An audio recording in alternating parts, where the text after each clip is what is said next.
What's up, cycling fanatics? This weekend Nefkens Peugeot hooked me up with the 3008 GT line car of the year. What? Check out this pimping car. I'm on my way to another race. This is the top competition in Veldhoven, 190 kilometers with Cobbles. But first I'm picking up my dad. Autootje. Ja, hè? Goh, 3008, hè? Ja, dat is ook een sportstand op. Is het diesel? Weet ik niet. Apart straal. Nou, dat doet hij het. En dan zie ik het ook hier. Oh ja. Okay. It was a pretty fast, very comfortable ride. In a pretty luxurious car. It's a little bit smaller, but still everything fits in nicely.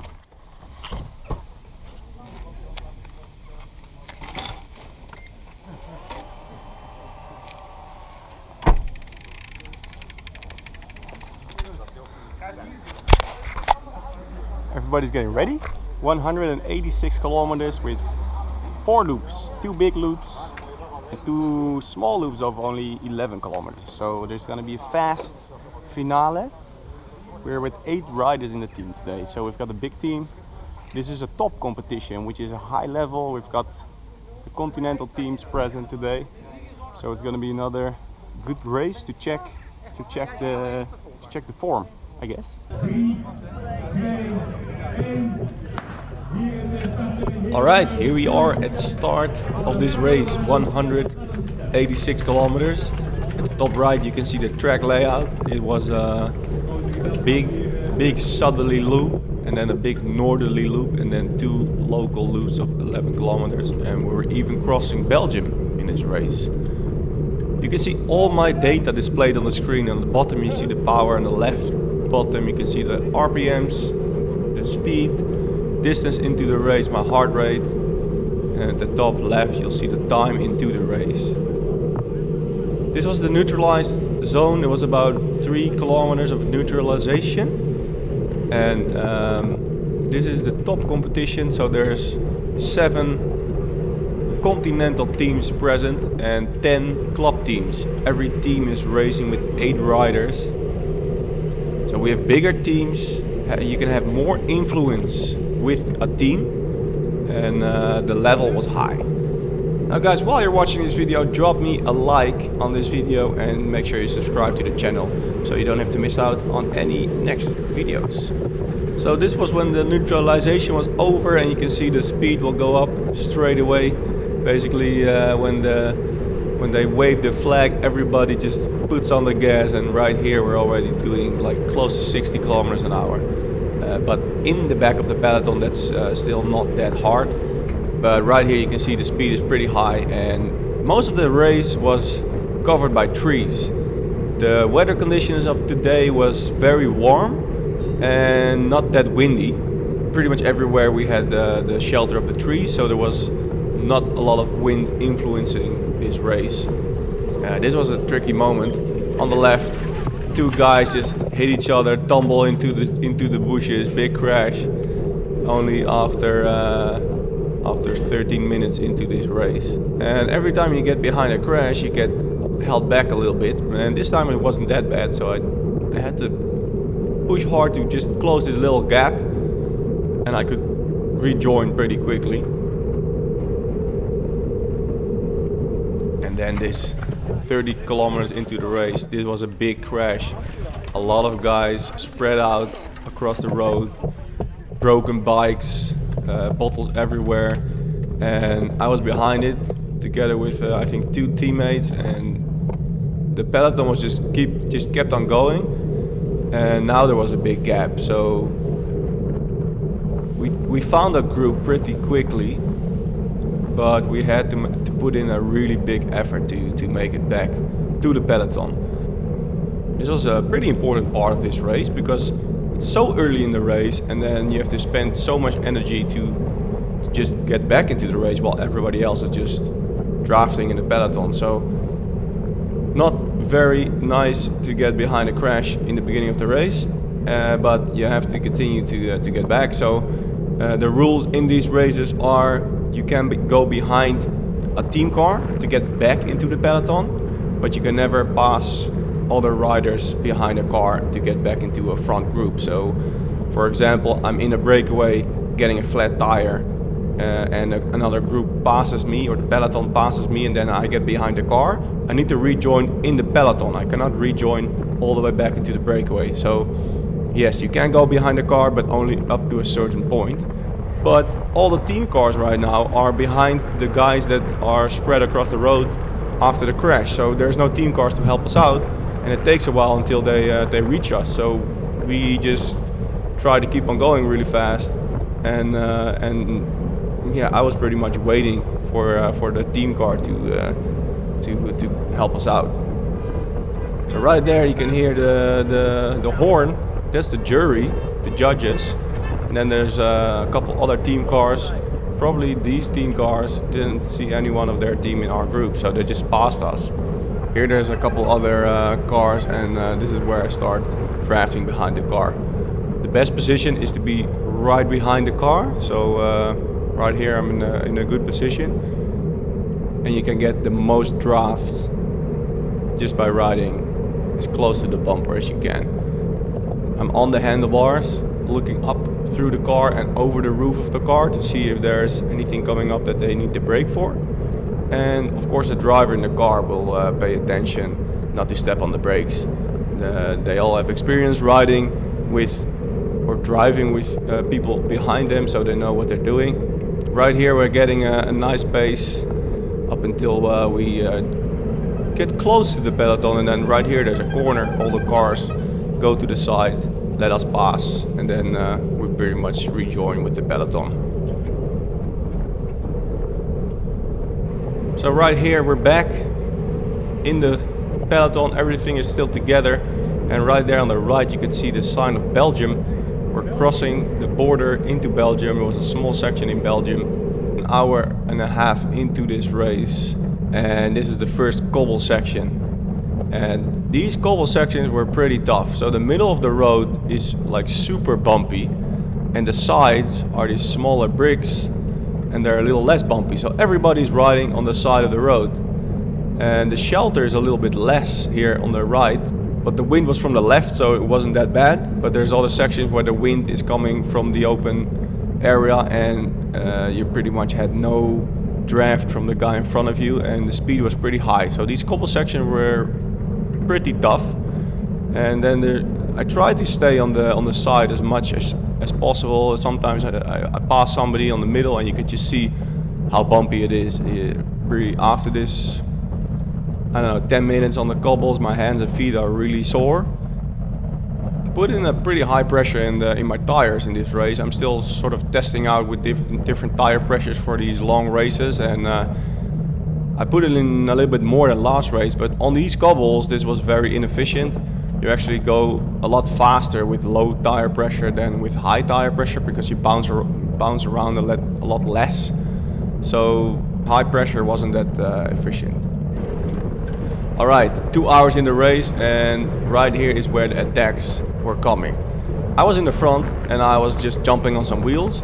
The pace of the peloton went down and guys were starting to jump and attack. And it was pretty obvious that this was the moment where the breakaway would form, if there would be a breakaway. So I was really keen on getting on this breakaway in this race to see how that would end up, but it's really hard to be on every attack, so I try to pick out some attacks to join.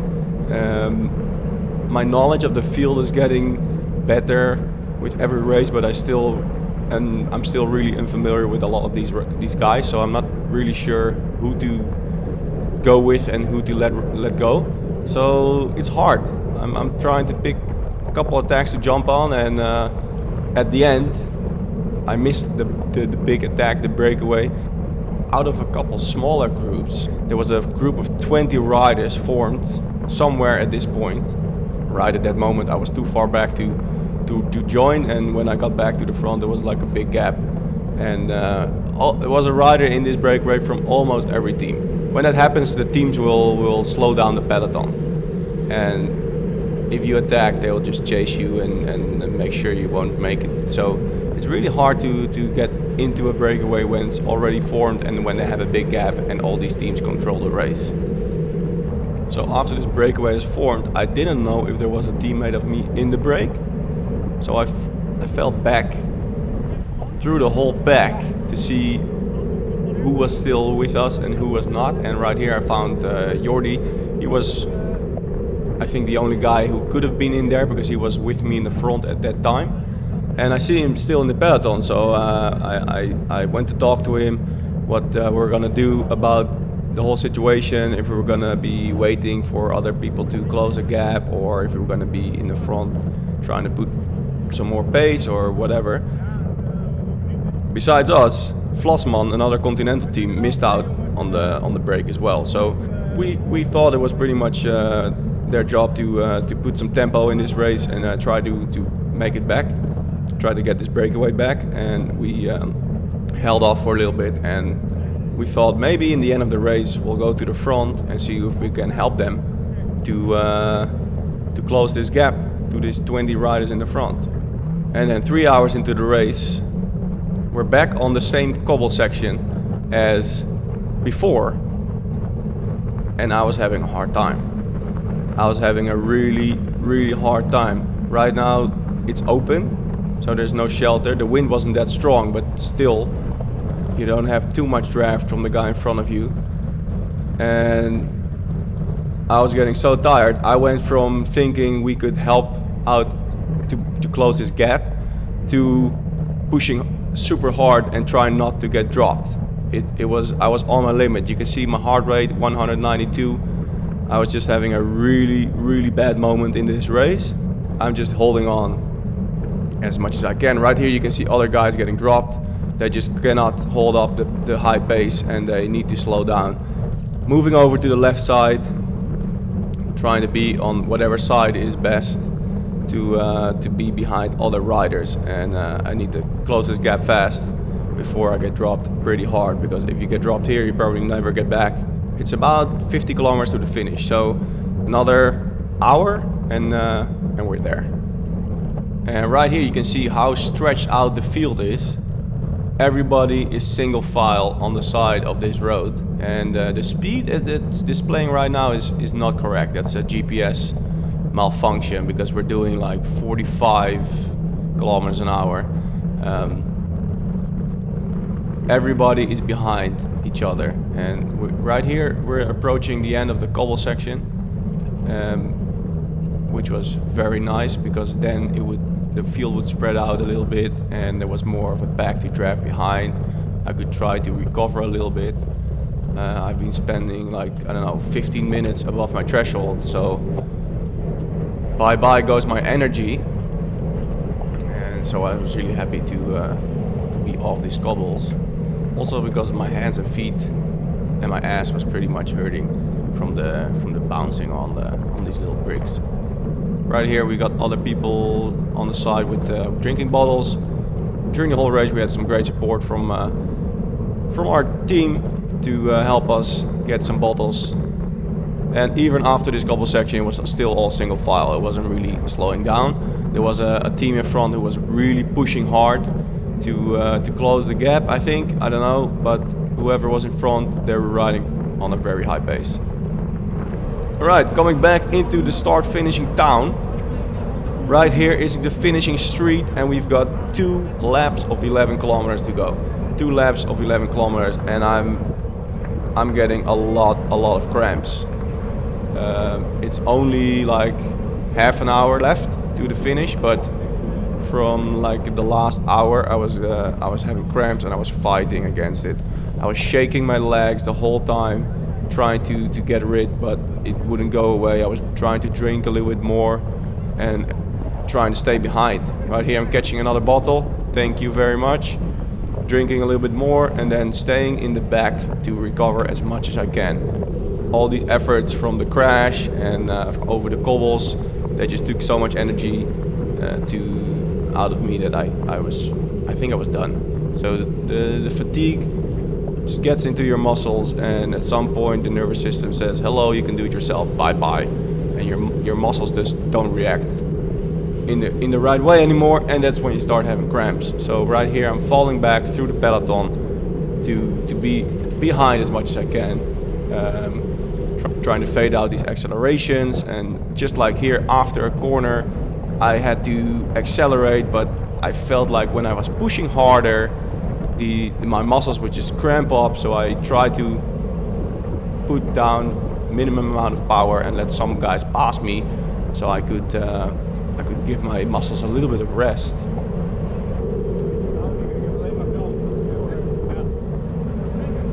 And here I'm talking to my teammate again. I'm like, dude, I don't think I'm gonna make it to the finish.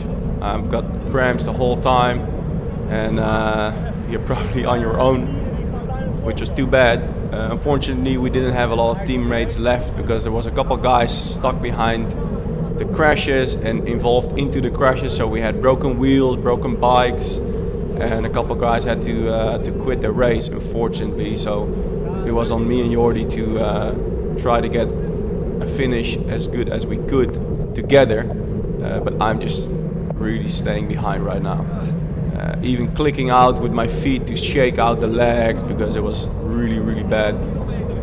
Coming through start finish again. That means we've got one loop, 11 kilometers to go. And all I'm doing is pedaling and then holding my legs still and shaking.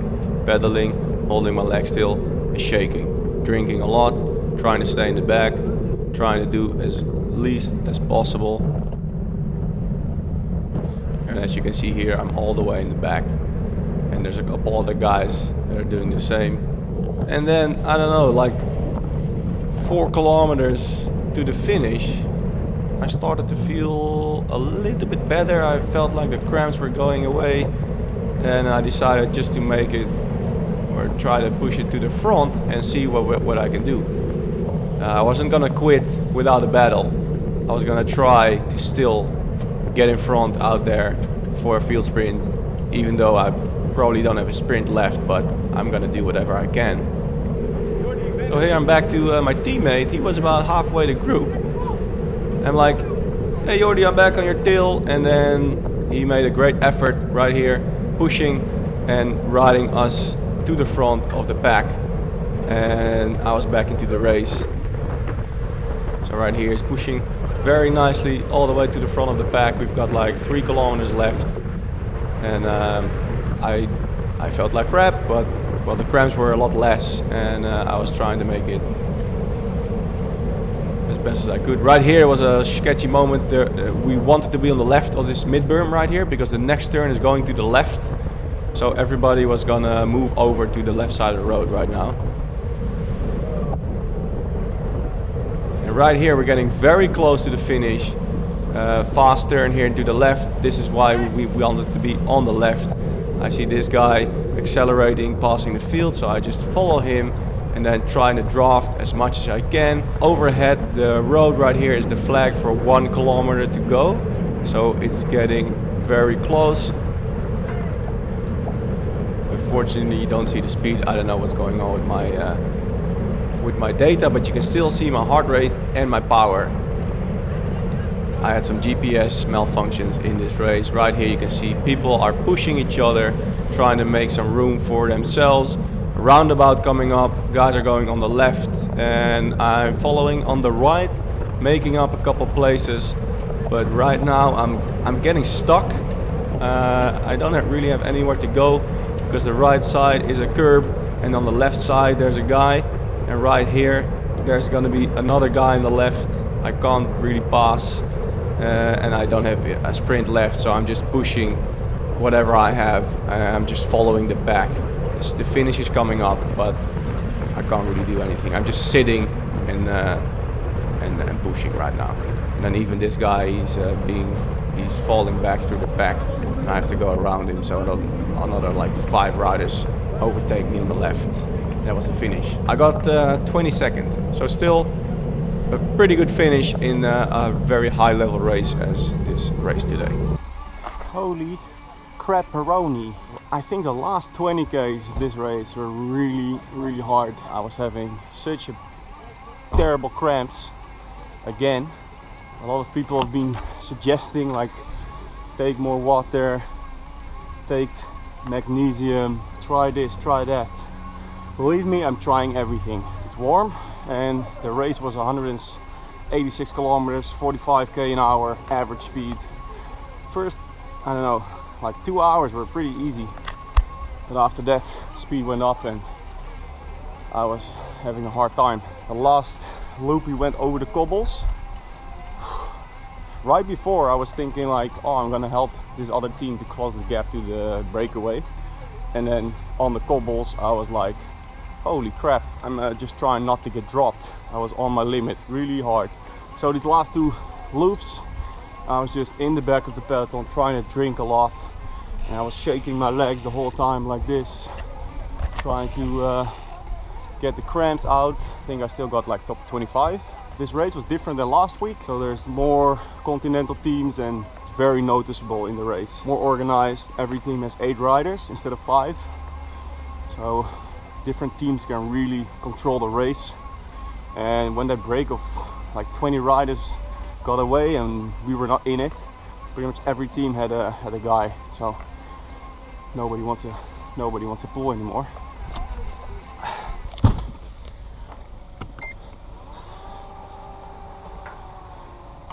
It's easy. Okay, another big day, guys. Next week is gonna be another club competition on Saturday. So we're gonna be back at club level, defending our 2nd place, trying to get back into the 1st place.